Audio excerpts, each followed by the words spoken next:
संबंध। इस प्रकार इंद्रिय संयम की आवश्यकता का प्रतिपादन करके अब भगवान साधक का कर्तव्य बताते हुए इंद्रिय संयम को स्थितप्रज्ञ अवस्था का हेतु बतलाते हैं। तानि सर्वाणि संयम्य युक्त आसीत मत्परः वशे हि यस्येन्द्रियाणि तस्य प्रज्ञा प्रतिष्ठिता। इसलिए साधक को चाहिए कि वह उन संपूर्ण इंद्रियों को वश में करके समाहित चित्त हुआ मेरे परायण होकर ध्यान में बैठे, क्योंकि जिस पुरुष की इंद्रियां वश में होती हैं उसकी बुद्धि स्थिर हो जाती है। प्रश्न, यह इंद्रियों के साथ सर्वाणी विशेषण देने का क्या अभिप्राय है? उत्तर, समस्त इंद्रियों को वश में करने की आवश्यकता दिखलाने के लिए सर्वाणी विशेषण दिया गया है, क्योंकि वश में न की हुई एक इंद्रिय भी मनुष्य के मन बुद्धि को विचलित करके साधन में विघ्न उपस्थित कर देती है। अतएव परमात्मा की प्राप्ति चाहने वाले पुरुष को संपूर्ण इंद्रियों को ही भली भांति वश में करना चाहिए। प्रश्न, समाहित चित्त और भगवत परायण होकर ध्यान में बैठने के लिए कहने का क्या भाव है?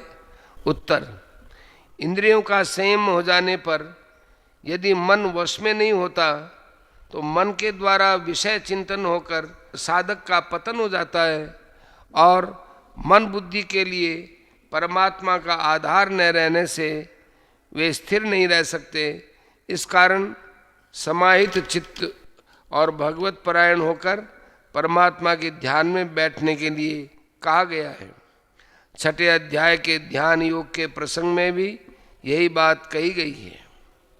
इस प्रकार मन और इंद्रियों को वश में करके परमात्मा के ध्यान में लगे हुए मनुष्य की बुद्धि स्थिर हो जाती है और उसको शीघ्र ही परमात्मा की प्राप्ति हो जाती है। प्रश्न, जिसकी इंद्रियां वश में होती हैं उसकी बुद्धि स्थिर हो जाती है, इस कथन का क्या भाव है? उत्तर, श्लोक के पूर्वार्ध में इंद्रियों को वश में करके संयत चित्त और भगवत परायण होकर ध्यान में बैठने के लिए कहा गया, उसी कथन हेतु रूप से इस उत्तरार्ध का प्रयोग हुआ है।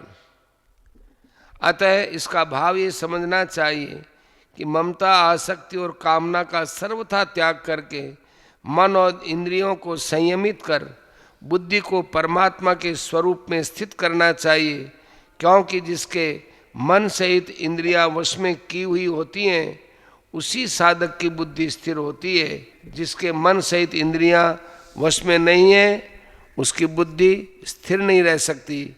अतः मन और इंद्रियों को वश में करना साधक के लिए परम आवश्यक है।